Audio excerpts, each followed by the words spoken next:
जो आप देखने जा रहे हैं वो सिर्फ एक कहानी नहीं, एक भयानक सच हो सकता है। इस वीडियो में डरावने दृश्य और परेशान करने वाली घटनाएं हैं। अगर आप कमजोर दिल के हैं तो कृपया अभी रुक जाएं, क्योंकि एक बार शुरू होने के बाद पीछे मुड़ने का रास्ता नहीं बचेगा। शिमला की ठंडी हवाएं जब देवदार के पेड़ों से टकराती थीं, तो ऐसा लगता था मानो कोई सिसकियां भर रहा हो। आर्यन अपने पुराने वुडन कॉटेज की बालकनी में बैठा कैनवस पर रंग बिखेर रहा था। उसके हाथ कांप रहे थे। तुमने कहा था तुम कभी छोड़कर नहीं जाओगी मीरा, आर्यन ने बुदबुदाया। उसके सामने मीरा की एक अधूरी तस्वीर थी, वही गहरी आंखें, वही मासूम मुस्कुराहट। लेकिन 6 महीने पहले उसी मुस्कुराहट ने आर्यन की दुनिया उजाड़ दी थी, जब मीरा की कार एक गहरी खाई में गिरी मिली। लेकिन आज रात कुछ अलग था। घर के हर कोने से अजीब सी महक आ रही थी, वही महक जो मीरा लगाया करती थी, जैस्मिन एंड सैंडलवुड। आर्यन ने ब्रश नीचे रखा और उठने की कोशिश की, तभी उसे महसूस हुआ कि कोई उसके बिल्कुल पीछे खड़ा है। उसने मुड़कर देखा, पर वहां कोई नहीं था, सिर्फ खुली हुई खिड़की से आती बर्फीली हवा और पर्दे का लहराना। मैं पागल हो रहा हूं, उसने खुद से कहा। वो किचन की तरफ बढ़ा पानी पीने के लिए। जैसे ही उसने फ्रिज से बोतल निकाली और दरवाज़ा बंद किया, उसकी चीख निकलते निकलते रुक गई। फ्रिज के दरवाजे के मिरर पर धूल से कुछ लिखा था, मैं तुम्हारे अंदर हूं आर्यन, क्या तुमने मुझे भुला दिया? आर्यन का दिल जोर जोर से धड़कने लगा। ये मीरा की हैंडराइटिंग थी, लेकिन ये कैसे मुमकिन है? उसने कपड़े से उसे साफ करने की कोशिश की, पर वो अक्स साफ नहीं हो रहा था। ऐसा लग रहा था मानो वो शीशे के अंदर से लिखा गया हो। तभी ऊपर वाले कमरे से किसी के चलने की आवाज आई, टक टक टक। ये मीरा की हील वाली सैंडल की आवाज थी। आर्यन के होश उड़ गए। वो भागते हुए ऊपर गया और कमरे का दरवाज़ा धक्का देकर खोला। कमरा बिल्कुल खाली था, लेकिन बिस्तर पर मीरा की वही लाल साड़ी फैली हुई थी जो उसने अपनी मौत वाली रात पहनी थी। साड़ी अभी भी गीली थी, जैसे उसे अभी अभी नदी से निकाला गया हो। साड़ी के ऊपर एक पुराना मोबाइल फोन रखा था। आर्यन ने कांपते हाथों से फोन उठाया। वो मीरा का फोन था, जो उस रात कभी मिला ही नहीं था। फोन की स्क्रीन जली, एक वीडियो प्ले हो रहा था। आर्यन ने जब वो वीडियो देखा तो उसके पैरों तले जमीन निकल गई। वीडियो में मीरा किसी और मर्द के साथ बैठी हंस रही थी और कह रही थी, आर्यन को क्या पता, मैं उसके पैसे लेकर कल हमेशा के लिए चली जाऊंगी। उसका पागलपन मुझे दम घुटने जैसा लगता है। आर्यन की आंखों में आंसू और डर एक साथ आ गए। जिसे वो अपना खुदा मानता था, उसने उसे धोखा दिया। तभी कमरे की लाइट गुल हो गई। अंधेरे में एक ठंडी फुफार आर्यन के कान के पास आई। अब धोखा मैंने दिया है या तुम्हारे शक ने मुझे मारा है आर्यन? आर्यन ने पीछे मुड़कर देखा तो अंधेरे में 2 चमकती हुई लाल आंखें उसकी तरफ बढ़ रही थीं। अंधेरा इतना गहरा था कि आर्यन को अपना खुद का हाथ नजर नहीं आ रहा था, बस वो 2 लाल आंखें उसकी तरफ बढ़ रही थीं। आर्यन पीछे हटते हुए दीवार से जा टकराया। उसका सांस फूल रहा था। मीरा, अगर तुम हो तो सामने आओ, आर्यन चीखा, लेकिन उसकी आवाज़ डर के मारे दबी हुई थी। अचानक कमरे में रखा वही पुराना ग्रामोफोन खुद ब खुद बजने लगा। उसमें वही गाना बज रहा था जो उनकी पहली डेट पर बजा था, लेकिन अब वो धुन भटकी हुई और भयानक लग रही थी। आवाज़ ऐसी थी जैसे कोई पुरानी कैसेट फंस गई हो। तुम अगर साथ देने का वादा करो। एक झटके से कमरे की सारी लाइटें जलीं और बुझने लगीं। आर्यन ने देखा कि कमरे के कोने में मीरा खड़ी थी, लेकिन वो मीरा नहीं थी जिसे वो प्यार करता था। उसका चेहरा आधा जला हुआ था, बाल भीगे हुए और चिपके हुए थे, और उसकी आंखों से खून बह रहा था। आर्यन, मीरा की आवाज़ कमरे की दीवारों से टकराकर गूंज रही थी। तुमने उस रात वो वीडियो देख लिया था ना, इसलिए तुमने कार के ब्रेक्स फेल किए थे आर्यन? आर्यन का चेहरा सफ़ेद पड़ गया। ये था वो धोखा जो आर्यन ने मीरा से छुपाया था। सबको लगा कि मीरा का एक्सीडेंट हुआ, पर सच ये था कि आर्यन ने उसके धोखे का बदला लेने के लिए उसकी जान ले ली थी। मैंने तुम्हें प्यार किया था मीरा, पर तुमने मुझे सिर्फ एक जरिया समझा, आर्यन रोते हुए चिल्लाया। मीरा की रूह धीरे धीरे हवा में तैरती हुई उसके करीब आई। उसके ठंडे हाथ आर्यन के गले पर महसूस हो रहे थे। प्यार में जान नहीं ली जाती आर्यन। तूने मुझे मारा, पर मैं तो मरकर भी तेरे पास ही हूँ। अब हम हमेशा साथ रहेंगे, इसी घर में, इसी अंधेरे में। अचानक मीरा ने आर्यन का गला जोर से दबाया। आर्यन को लगा उसका दम घुट जाएगा। तभी जमीन पर गिरा हुआ वही मोबाइल फोन जोर से बजा। आर्यन ने झटके से अपनी आंखें खोलीं। वो अपने पेंटिंग रूम में था। कैनवस पर मीरा की तस्वीर अब पूरी हो चुकी थी, लेकिन तस्वीर में मीरा की आंखों से असली खून बह रहा था। क्या ये सपना था? आर्यन ने हाँफते हुए खुद से पूछा, लेकिन उसके गले पर उंगलियों के नीले निशान साफ दिख रहे थे। ये कोई सपना नहीं था। मीरा की रूह उसे पल पल तड़पाने के लिए वापस आ गई थी। उसने देखा कि उसकी पेंटिंग के नीचे कोने में लाल रंग से लिखा था, रात के 3 बजे पुरानी बावड़ी पर आओ, वहां तुम्हारा कोई इंतजार कर रहा है। आर्यन को समझ नहीं आ रहा था कि वो वहां जाए या शहर छोड़कर भाग जाए, लेकिन उसके अंदर का पश्चाताप और डर उसे वहां जाने पर मजबूर कर रहा था।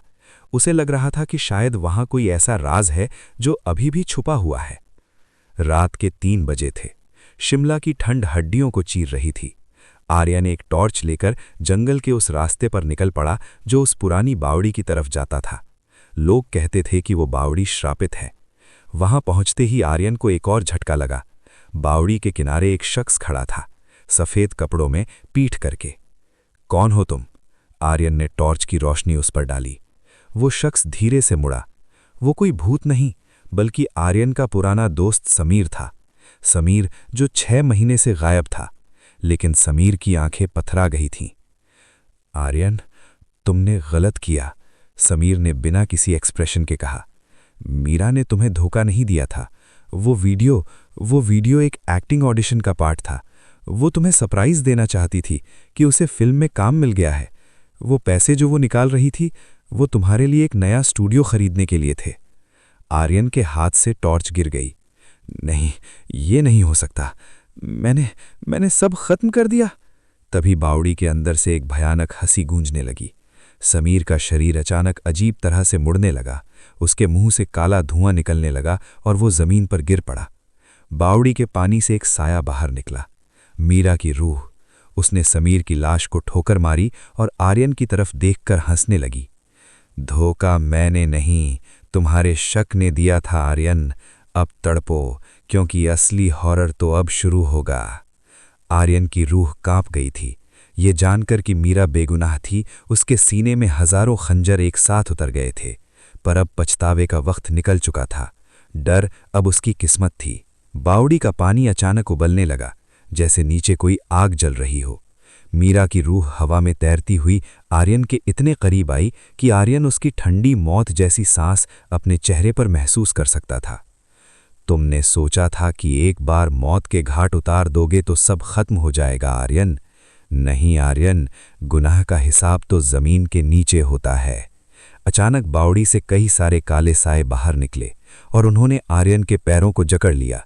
वो साए इंसानी हाथों जैसे लग रहे थे, लंबे, नुकीले नाखून और सड़ी हुई खाल। आर्यन चीखा और छूटने की कोशिश की, लेकिन वो साए उसे खींचकर बावड़ी की मुंडेर तक ले आए।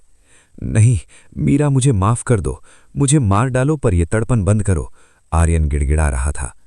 मरना तो बहुत आसान है आर्यन, मैं तुम्हें तड़पाना चाहती हूं, मीरा ने कहा और एक जोर का धक्का दिया।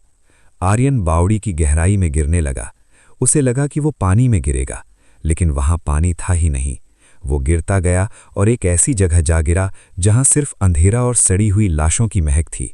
जब उसने टॉर्च जलाई तो जो उसने देखा वो उसकी रूहां कांप देने के लिए काफी था। वहां सैकड़ों पुराने कंकाल पड़े थे और हर कंकाल के गले में वही निशान था जो आर्यन ने मीरा की कार के ब्रेक्स फेल करते वक्त उसके गले पर देखा था, एक अधूरा चांद। तभी एक पुरानी भारी आवाज गूंजी, एक और कातिल आ गया। आर्यन ने मुड़कर देखा तो एक बूढ़ा आदमी जिसका जिस्म आधा गल चुका था कोने में बैठा था। उसने बताया कि ये बावड़ी उन लोगों की जेल है जो अपने प्यार को धोखा देते हैं या उनका खून करते हैं। मीरा की रूह ने आर्यन को यहां हमेशा के लिए कैद करने का फैसला कर लिया था। बावली के उस अंधेरे तय खाने यानी बेसमेंट में अचानक कई मशालें जल उठीं। आर्यन ने देखा कि वो अकेला नहीं था। वहां उन सभी लोगों की रूहें थीं जिन्हें उनके अपनों ने धोखा दिया था। वहां एक अदालत लगी थी। मीरा एक ऊंची चट्टान पर बैठी थी। उसकी आंखें अब पूरी तरह काली हो चुकी थीं। आर्यन मल्होत्रा, मीरा ने पुकारा। तुम पर इल्जाम है कि तुमने शक की बुनियाद पर उस रिश्ते को कत्ल किया जो पवन था। क्या सफाई है तुम्हारी? आर्यन घुटनों के बल बैठ गया। उसके आंसू जमीन पर गिर रहे थे। मैं अंधा हो गया था मीरा। मैंने वो देखा जो मुझे दिखाया गया। समीर ने मुझे वो वीडियो दिखाई थी। आर्यन को अचानक याद आया, वो वीडियो मीरा के फोन में नहीं बल्कि समीर ने उसे दिखाई थी उस रात। समीर ने ही उसे उकसाया था। मीरा की रूह एक पल के लिए थमी। समीर? आर्यन ने रोते हुए बताया कि समीर भी मीरा से प्यार करता था और वो उन दोनों को अलग करना चाहता था। समीर ने ही ब्रेक्स फेल करने का आइडिया दिया था और आर्यन के दिमाग में जहर घोला था। लेकिन मीरा जोर से हंसने लगी। तो तुमने समीर पर भरोसा किया, मुझ पर नहीं? यही तुम्हारा सबसे बड़ा गुनाह है आर्यन। तुमने उस पर यकीन किया जो तुम्हें मुझसे दूर ले जा रहा था। तभी बावली की दीवारों से समीर की रूह निकली। वही समीर जो बाहर मरा पड़ा था, अब यहां एक डरावने साये के रूप में था। उसने आर्यन का गला दबाना शुरू किया। हाँ, मैंने किया, क्योंकि मैं मीरा को पाना चाहता था, पर तुम दोनों ने मुझे कभी मौका नहीं दिया। दोनों दोस्तों की रूहें और जिस्म उस अंधेरे में लड़ने लगे। मीरा ने अपनी शक्तियों से उन्हें अलग किया। अब फैसला मैं करूंगी, मीरा ने कहा। समीर को इस बावली की आग में झोंक दिया जाए और आर्यन?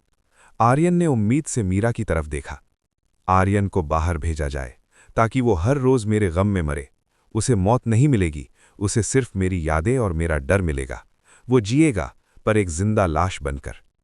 आर्यन की आंख खुली। वो अपने बिस्तर पर था। बाहर धूप निकल आई थी। क्या वो सब सिर्फ एक बुरा सपना था?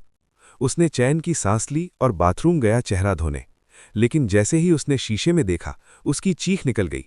शीशे में उसके चेहरे की जगह मीरा का जला हुआ चेहरा दिख रहा था। वो जहां भी देखता उसे मीरा नजर आती। खाने की थाली में खून दिखता, पानी की जगह मट्टी। लोग उसे रास्ते पर देखते तो डर के भाग जाते, क्योंकि आर्यन के पीछे हमेशा एक काला साया चलता रहता था। एक दिन आर्यन तंग आकर पहाड़ी की चोटी पर गया खुदकुशी करने। वो कूदने ही वाला था कि किसी ने उसका हाथ पकड़ लिया। इतनी जल्दी नहीं आर्यन, मीरा की आवाज फिर से गूंजी। अभी तो धोखे की सजा बाकी है। आर्यन की जिंदगी अब एक ऐसी जेल बन चुकी थी जिसकी दीवारें दिखाई नहीं देती थीं, पर महसूस हर पल होती थीं। मीरा की रूह ने उसे मरने भी नहीं दिया, क्योंकि मौत तो सुकून थी और मीरा उसे सुकून नहीं, तड़पन देना चाहती थी। आर्यन अब एक जिंदा कंकाल बन चुका था। उसने शिमला के सबसे बड़े तांत्रिक बाबा भैरव के बारे में सुना था, जो पुरानी हवेली के पीछे एक गुफा में रहते थे। हर कोई उनसे डरता था, पर आर्यन के पास खोने को कुछ नहीं बचा था। जब आर्यन गुफा में पहुंचा तो वहां चारों तरफ इंसानी हड्डियां और काली मट्टी बिखरी हुई थी। बाबा ने अपनी आंखें खोली। उनका एक ढेला सफेद था और दूसरा बिल्कुल काला। तुम्हारे पीछे एक ऐसी रूह है जो प्यार से नहीं, नफरत से बनी है, बाबा ने भारी आवाज में कहा। बाबा, मुझे बचाइए, मैंने गुनाह किया है, पर मैं अब और नहीं सह सकता। आर्यन उनके पैरों में गिर गया। बाबा ने कुछ मंत्र पढ़े और हवन की आग में कुछ लाल पाउडर डाला। अचानक गुफा का तापमान गिर गया और मीरा की चीख गूंजी। इसने मुझे मारा है बाबा, इसे बचाओ मत। बाबा भैरव ने चिल्लाकर कहा। चुप हो जा भटकती हुई आत्मा, मैंने तुझे बांधने का इंतजाम कर लिया है। बाबा ने आर्यन को एक पुराना जंग लगा हुआ तावीज दिया और कहा, इसे पहनो। ये तुम्हारे और उसके बीच एक दीवार खड़ी कर देगा। पर याद रखना, अगर ये तावीज उतरा तो वो तुम्हें उस दुनिया में ले जाएगी जहां से कोई वापस नहीं आता। आर्यन ने वो तावीज पहना। तुरंत ही उसे हल्का महसूस होने लगा। मीरा की आवाज दूर होने लगी। उसे लगा शायद अब वो चैन से रह पाएगा। तावीज पहनने के बाद 1 महीना शांति से गुजरा। आर्यन ने फिर से पेंटिंग शुरू की। एक रात घर के दरवाजे पर दस्तक हुई। आर्यन ने दरवाजा खोला तो देखा सामने मीरा खड़ी थी, पर वो भूत नहीं थी। वो बिल्कुल वैसी थी जैसी आर्यन ने उससे पहली बार देखा था, मासूम, सुंदर और जिंदा। आर्यन, मैं वापस आ गई हूं। वो रोते हुए उसके गले लग गई। आर्यन सुन्न हो गया। लेकिन तुम तो मर चुकी थी। मैंने तुम्हें बावली में देखा था। मीरा ने बताया कि उस रात कार एक्सीडेंट में वो मरी नहीं थी, बल्कि बेहोश होकर एक नदी में बहकर दूर निकल गई थी। उसने कहा कि बावली में जो कुछ हुआ वो आर्यन का वहम था, जो डर और गिल्ट की वजह से पैदा हुआ था। आर्यन को अपनी आंखों पर यकीन नहीं हो रहा था। उसका प्यार उसके सामने था। वो इतना खुश था कि उसने बाबा भैरव की चेतावनी भुला दी। मीरा ने प्यार से आर्यन का हाथ पकड़ा और कहा, आर्यन, ये गंदा सा तावीज़ निकाल दो ना, ये हमारे बीच आ रहा है। क्या तुम्हें मुझ पर यकीन नहीं? आर्यन ने मीरा की आंखों में देखा। उन आंखों में वही पुराना प्यार था। उसने कांपते हाथों से वो तावीज़ उतार दिया। जैसे ही तावीज़ जमीन पर गिरा, मीरा का चेहरा पिघलने लगा। उसका मासूम चेहरा बदलकर वही भयानक जला हुआ मास्क बन गया। तुमने फिर धोखा खाया आर्यन। मीरा जोर से हंसी। मैं जिंदा नहीं हूं, ये सब मेरा एक माया जाल था, ताकि तुम वो तावीज़ उतार दो। अब कोई बचाने वाला नहीं था। मीरा ने आर्यन को हवा में उठाया और दीवार से दीवार तक पटकना शुरू कर दिया। घर का फर्नीचर टूटने लगा, शीशे बिखर गए। मैंने तुमसे प्यार किया था मीरा, मैंने तुम्हारे लिए सब कुछ किया, आर्यन खून थूकते हुए चिल्लाया। प्यार किया होता तो शक नहीं करते। मीरा ने उसकी छाती पर अपने नुकीले नाखून गाड़ दिए। अब तुम मेरे साथ चलो। मीरा ने आर्यन को घसीटते हुए उसी पुरानी बावली की तरफ ले जाना शुरू किया। रास्ते में आर्यन को समीर की रूह भी दिखी, जो तड़प रही थी। मीरा दोनों को एक साथ सजा देना चाहती थी। बावली के किनारे पहुंचकर मीरा ने कहा, आज की रात तुम्हारी आखिरी रात है इस दुनिया में। आर्यन को एहसास हुआ कि वो मीरा से लड़ नहीं सकता। उसने मीरा की रूह को गले लगा लिया। ठीक है, अगर मेरी मौत ही मेरा इंसाफ है तो ले जाओ मुझे, पर क्या मौत के बाद हम वापस वही बन पाएंगे जो हम पहले थे? मीरा की रूह एक पल के लिए थमी। उसके जले हुए चेहरे से एक असली आंसू गिरा। इमोशनल होकर उसने आर्यन की पकड़ ढीली कर दी। हम कभी वैसा नहीं बन सकते आर्यन, खून के धब्बे धुलते नहीं हैं। अगली सुबह जब गांव वाले बावली के पास से गुजरे तो उन्हें वहां कुछ अजीब मिला। आर्यन बावली के किनारे मृत पड़ा था। उसके चेहरे पर एक अजीब सा सुकून था, जैसे उसने अपना कर्ज चुका दिया हो। लेकिन सबसे हैरानगेज बात यह थी कि उसके ठीक बगल में मीरा की वही लाल साड़ी पड़ी थी, जो इतने महीनों बाद भी बिल्कुल नई और खुशबूदार लग रही थी। पुलिस ने इन्वेस्टिगेशन की, पर उन्हें मौत का कोई ठोस कारण नहीं मिला। रिपोर्ट में लिखा गया, हार्ट फेलियर। लेकिन शिमला के लोग कहते हैं कि आज भी हर अमावस्या की रात को उस पुराने कॉटेज में एक रोशनी जलती है। वहां एक पेंटर की परछाई दिखती है, जो एक तस्वीर बना रहा होता है, और उसके पीछे एक लड़की खड़ी होती है। दोनों एक दूसरे के साथ हैं, पर दोनों खुश नहीं हैं। वो एक दूसरे को धोखा देने और मरने की सजा काट रहे हैं, एक ऐसी दुनिया में जहां ना मौत है न सुकून, सिर्फ एक अधूरी कहानी और कभी ना खत्म होने वाला हॉरर।